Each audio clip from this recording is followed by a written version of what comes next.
Hi, നമസ്കാരം. പുതിയൊരു വീഡിയോയിലേക്ക് ഏവർക്കും സ്വാഗതം. നമ്മൾ നമ്മുടെ ചാനലിൽ ഒരു പരമ്പര ലോണിൻ്റെ പരമ്പര തുടങ്ങാൻ ഉദ്ദേശിക്കുന്നുണ്ട്. അതിപ്പോൾ സാധാരണഗതിയിൽ ഈ ലോൺ എടുക്കുന്ന ആളുകൾ നമ്മൾക്ക് കൂടുതൽ കമൻറ്റ് ചെയ്യാറുണ്ട്. അതായത് എനിക്ക് 10 ലക്ഷം രൂപ ലോണുണ്ട്, അല്ലെങ്കിൽ 20 ലക്ഷമുണ്ട്, 30 ലക്ഷം രൂപയുണ്ട്, ആ ലോണ് എങ്ങനെ ചിട്ടി പിടിച്ച് ക്ലോസ് ചെയ്യുക എന്ന് പറഞ്ഞുകൊണ്ടാണ് കൂടുതൽ ആളുകൾ നമ്മുടെ വാട്സപ്പിലേക്ക് വോയിസ് മെസ്സേജ് ഇടാറ്. അതിന് കൃത്യമായിട്ട് മറുപടി കൊടുക്കാറുണ്ട്. എങ്കിലും നമ്മൾ അതിനെക്കുറിച്ച് ഒരു ഡീറ്റെയിൽഡ് ആയിട്ട് തന്നെ വീഡിയോ ചെയ്യുക എന്നാണ് ഒരു തീരുമാനം. അതിൻ്റെ അടിസ്ഥാനത്തിൽ നമ്മൾ ലോൺ പരമ്പര അല്ലെങ്കിൽ ലോൺ സീരീസ് എന്ന് പറഞ്ഞിട്ട് ഒരു പരമ്പര തുടങ്ങാൻ, നമ്മുടെ ചാനലിൽ ഒരു പരമ്പര തുടങ്ങാൻ ഉദ്ദേശിക്കുന്നുണ്ട്.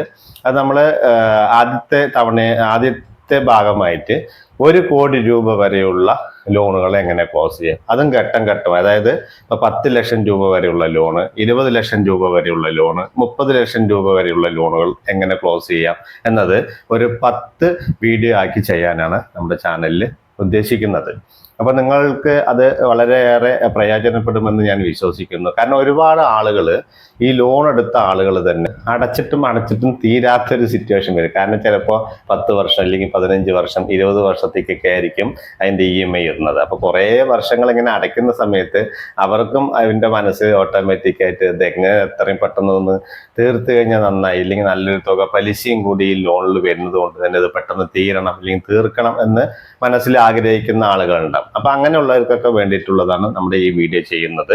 അപ്പൊ നമ്മൾ തുടർന്നുള്ള ദിവസങ്ങളിൽ നമ്മുടെ ഈ ഒരു ലോൺ സീരീസ് പരമ്പര നമ്മൾ സ്റ്റാർട്ട് ചെയ്യുന്നുണ്ട്. അതിന്റെ തുടക്കം എന്നാണ് ഈ ഒരു വീഡിയോ നമ്മൾ ആദ്യത്തെ ഒരു വീഡിയോ ആയിട്ട് ലോൺ സീരീസ് 1 എന്ന് പറഞ്ഞിട്ടാണ് ഈ വീഡിയോ ചെയ്യുന്നത്. ഇതിൽ നമ്മൾ പറയാൻ ഉദ്ദേശിക്കുന്നത് ലോൺ എടുത്ത ആളുകൾ ചിട്ടിയിൽ ജോയിൻ ചെയ്യുന്ന സമയത്ത് ശ്രദ്ധിക്കേണ്ട കാര്യങ്ങൾ എന്തെല്ലാം എന്നാണ് ഈ വീഡിയോയിൽ നമ്മൾ പറയുന്നത്. തുടർന്ന് നമ്മുടെ ഈ പരമ്പര കാണുന്ന നിങ്ങൾ ഈ വീഡിയോ, അതായത് സീരീസ് 1 വീഡിയോ ആദ്യം കണ്ടതിന് ശേഷം വേണം നമ്മുടെ തുടർന്നുള്ള വീഡിയോ കാണാൻ. എങ്കിലാണ് നിങ്ങൾക്ക് അതിൻ്റെ ഒരു തുടർച്ച നിങ്ങൾക്ക് ലഭിക്കുകയുള്ളൂ. കാരണം ഈ സീരീസ് 1 ഞാൻ പറയുന്നത് ലോൺ എടുത്തൊരു വ്യക്തി ചിട്ടിയിൽ ജോയിൻ ചെയ്യുമ്പോൾ എന്തെല്ലാം കാര്യങ്ങൾ ശ്രദ്ധിക്കണം എന്നാണ് ഈ വീഡിയോയിൽ പറയുന്നത്. ഒന്നാമതായിട്ട് ശ്രദ്ധിക്കേണ്ട കാര്യം, അതായത് ചിട്ടിയിൽ ജോയിൻ ചെയ്ത് ചിട്ടി പിടിക്കുന്ന സമയത്ത് നമ്മൾ എപ്പോഴാണോ ചിട്ടി പിടിക്കുന്നത് അതിന്റെ മേൽബാധ്യത ലയബിലിറ്റി പറയും. ആ ലയബിലിറ്റിക്ക് കൊടുക്കേണ്ട ജാമ്യം സെറ്റ് ചെയ്യുക എന്നുള്ളത്, അതായത് റെഡിയാക്കുക എന്നുള്ളതാണ്.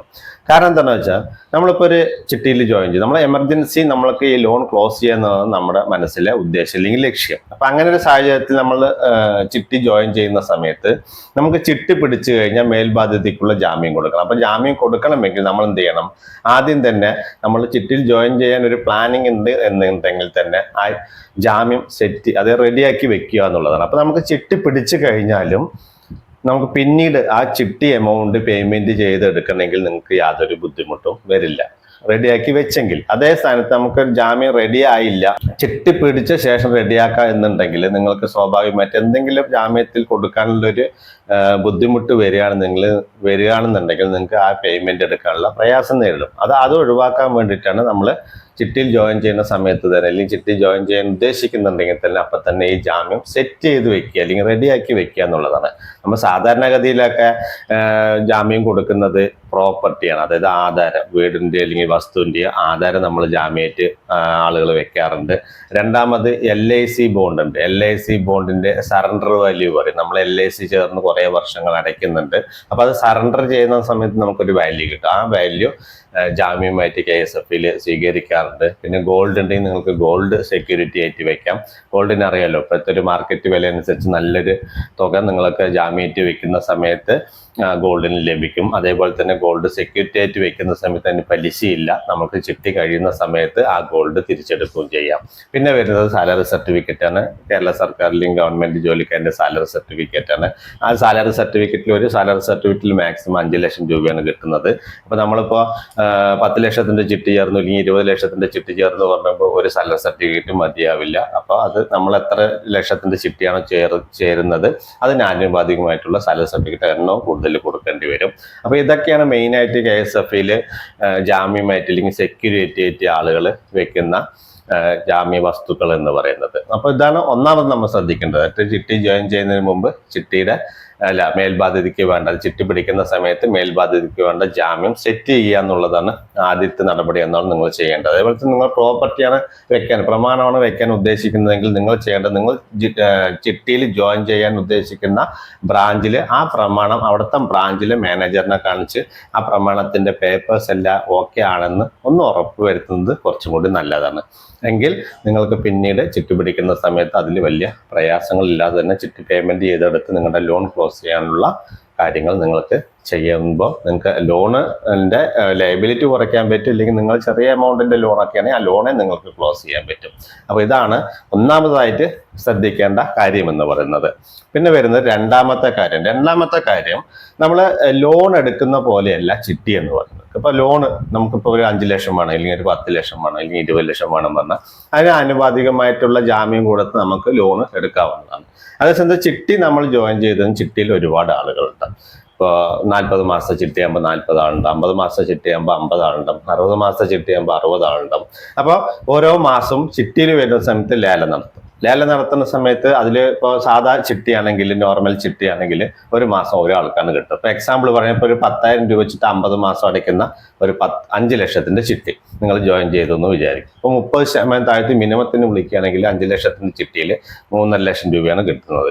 അപ്പോൾ ഈ 50 മാസത്തെ ചിട്ടിയിൽ 50 ആളുകളുണ്ടാവും. അപ്പം നിങ്ങൾ ജോയിൻ ചെയ്യുന്ന ആളുകൾ മാത്രമായിരിക്കില്ല ആ ചിട്ടിയിലുള്ളത്, 50 ആളുകളുണ്ട്. ഈ 50 ആളുകൾക്ക് 50 ആവശ്യങ്ങളായിരിക്കും. അപ്പൊ ചിലപ്പോൾ ഒരു 5-10 ആളുകൾ 30% താഴ്ത്തി പിടിക്കാൻ ഉണ്ടാവും. അങ്ങനെ ഉണ്ടെങ്കിൽ നറുക്കിലൂടെയാണ് ഒരു മാസം ഒരാൾക്ക് കിട്ടുക. അതായത് 30% താഴ്ന്ന് മിനിമത്തിന് ഒന്നിൽ കൂടുതൽ ആളുകൾ ഒന്നിൽ കൂടുതൽ ആളുകൾ ഉണ്ടെങ്കിൽ നറുക്കിലൂടെയാണ് ഒരു മാസം ഒരാളിനെ തിരഞ്ഞെടുക്കുന്നത്. ഒരു 10 ആളുണ്ടെങ്കിൽ അപ്പൊ 10 ആളുടെ ടോക്കൺ ഇട്ടിട്ട് ഒരു മാസം ഒരാൾക്ക് കിട്ടും. അപ്പൊ 10 മാസം വരെ ഈ 30% താഴ്ന്നു പോകാൻ സാധ്യതയുണ്ടെന്ന് ചുരുക്കം പറഞ്ഞത്. അപ്പൊ നമുക്കിപ്പോൾ ഒരു മാസം നമുക്ക് ചിട്ടിയിൽ ജോയിൻ ചെയ്ത് ഒരു മാസം ലേലത്തിൽ പങ്കെടുത്ത് നമുക്ക് ലഭിച്ചില്ല എന്നുണ്ടെങ്കിൽ ലോണിന്റെ EMI-യും ചിട്ടിയുടെ അടവും ഒരുമിച്ച് കൊണ്ടുപോകാനുള്ള സാമ്പത്തിക ശേഷി കൂടി നിങ്ങൾക്കുണ്ട് എന്ന് ഉറപ്പ് വരുത്തുക.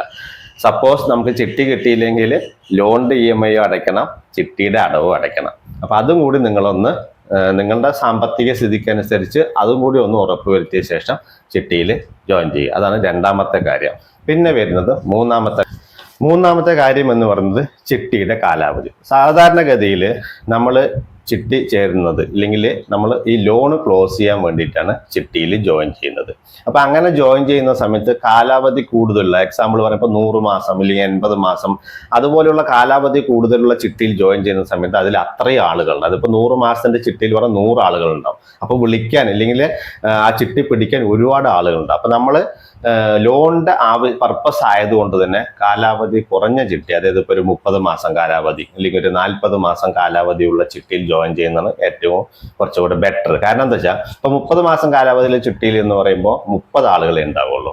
40 മാസം കാലാവധിയുള്ള ചിട്ടിയിൽ 40 ആളുകളെ ഉണ്ടാവും. അപ്പൊ കോമ്പറ്റീഷൻ കുറവായിരിക്കും. അതേസമയത്ത് ഇപ്പൊ 100 മാസത്തെ കാലാവധി വരുന്ന ചിട്ടി 100 ആളുകൾ ഉണ്ടാവും. അപ്പൊ 40 മാസത്തിന്റെ കാലാവധി 40 ആള്, 100 മാസത്തിന്റെ ചിട്ടി 100 ആൾ. അപ്പൊ 100 മാസം കാലാവധി വരെ 100 ആളുകൾ ഉള്ളത് കൊണ്ട് തന്നെ എന്റെ ആവശ്യക്കാരുടെ എണ്ണം കൂടുതലായിരിക്കും. 40 മാസം കാലാവധി വരുന്ന സമയത്ത് 40 ആളുകളെ ഉണ്ടാവുള്ളൂ. അപ്പൊ അതിലെ അത്യാവശ്യക്കാരെ ഉണ്ടാവുള്ളൂ. അപ്പൊ നമ്മൾ അതും കൂടി ഒന്ന് ശ്രദ്ധിക്കണം. അതായത് ലോണിന്റെ പർപ്പസ് ആയതുകൊണ്ട് തന്നെ കാലാവധി കുറഞ്ഞ ചിട്ടിയിൽ ജോയിൻ ചെയ്യുന്നത് കുറച്ചുകൂടി നല്ലത്. അതും 30 അല്ലെങ്കിൽ 40. ഇനി മാക്സിമം പോയാൽ നിങ്ങൾക്ക് ഒരു 50 മാസം കാലാവധി വരുന്ന ചിട്ടിയിൽ വരെ ജോയിൻ ചെയ്യാവുന്നതാണ്. ഇത് എൻ്റെ ഒരു വ്യക്തിപരമായിട്ടുള്ള ഒരു അഭിപ്രായം ഞാൻ പറയുന്നത്. ഇനി നിങ്ങളുടെ സാഹചര്യം, നിങ്ങളുടെ സാമ്പത്തിക സ്ഥിതിക്ക് അനുസരിച്ച് നിങ്ങൾക്ക് ഏത് തരം ചിട്ടിയിലും ജോയിൻ ചെയ്യാവുന്നതാണ്.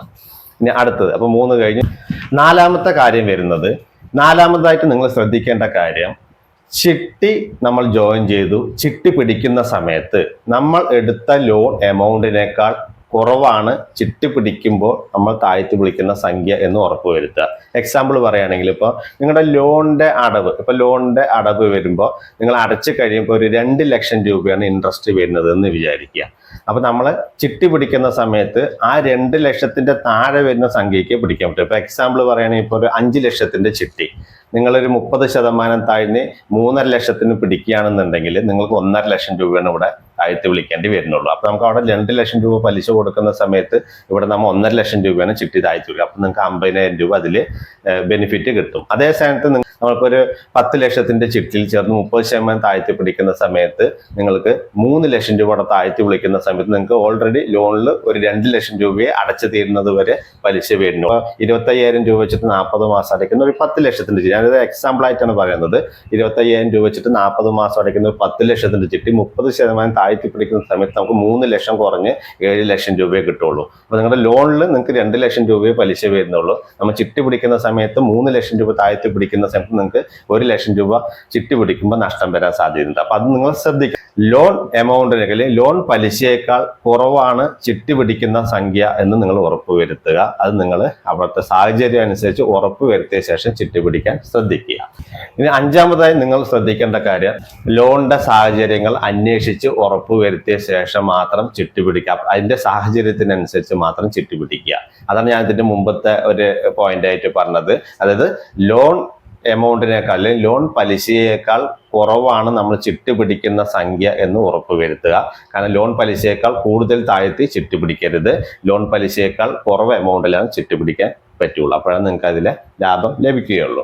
അപ്പൊ അതാണ് 5ാമത്തെ കാര്യമായിട്ട് വരുന്നത്. ഞാൻ ഇത് എൻ്റെ ഒരു അഭിപ്രായമായിട്ടാണ് ഈ വീഡിയോ ചെയ്യുന്നത്.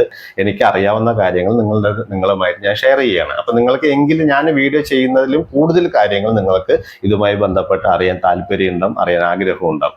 അപ്പോൾ അങ്ങനെയുള്ള ഒരു സാഹചര്യങ്ങളിൽ നിങ്ങൾ ചെയ്യേണ്ടത്, നിങ്ങളുടെ വീടിന്റെ പരിസരത്ത് 10-12 കിലോമീറ്റർ ചുറ്റളവിൽ നിങ്ങൾക്ക് നോക്കിക്കഴിഞ്ഞാൽ എങ്ങനെ ഒരു 3-4 KSFBയുടെ ശാഖകൾ ഉണ്ടാവും. അപ്പൊ നിങ്ങൾ ആ ബ്രാഞ്ചുകളിൽ നേരിട്ട് തന്നെ പോയി ഇതുമായി ബന്ധപ്പെട്ട് നിങ്ങളുടെ ലോണിന്റെ സാഹചര്യം, ലോൺ എത്ര രൂപ EMI വരുന്നുണ്ട്, അപ്പൊ അതിന് അനുയോജ്യം മറ്റു ചിട്ടി ഏതാണ്, അത് എത്ര രൂപ വെച്ച് നമുക്ക് മാസം അടയ്ക്കാൻ കഴിയും, ഇനിയിപ്പോൾ ഒരു മാസം ചിട്ടി കിട്ടിയില്ലെങ്കിൽ 2ന്റെ അടവ് ഒരുമിച്ച് കൊണ്ടുപോകണം, അങ്ങനെയുള്ള ഒരുപാട് കാര്യങ്ങളുണ്ട്. അപ്പൊ അതെല്ലാം തന്നെ നിങ്ങൾ ആ ബ്രാഞ്ചിലെ മാനേജറുമായിട്ട് സംസാരിച്ച് നിങ്ങൾക്ക് ചിട്ടി എടുക്കാൻ പൂർണ്ണ താല്പര്യമുണ്ട്, അല്ലെങ്കിൽ ചിട്ടിയുമായി ബന്ധപ്പെട്ട് എല്ലാ കാര്യങ്ങളും മനസ്സിലാക്കി ഇതിന് ശേഷം നിങ്ങൾ ചിട്ടിയിൽ ജോയിൻ ചെയ്യാൻ ശ്രദ്ധിക്കുക. ഈ വീഡിയോ നിങ്ങൾക്ക് ഇഷ്ടപ്പെട്ടുവെങ്കിൽ സബ്സ്ക്രൈബ് ചെയ്യാത്ത സുഹൃത്തുക്കളുണ്ടെങ്കിൽ ഒന്ന് സബ്സ്ക്രൈബ് ചെയ്യുക. നിങ്ങളുടെ ഫ്രണ്ട്സിനൊക്കെ ഒന്ന് ഷെയർ ചെയ്ത് കൊടുക്കുക. ലൈക്ക് അടിക്കാൻ മറക്കാതിരിക്കുക. അപ്പൊ അടുത്ത വീഡിയോയിൽ കാണും വരെ ബൈ ബൈ.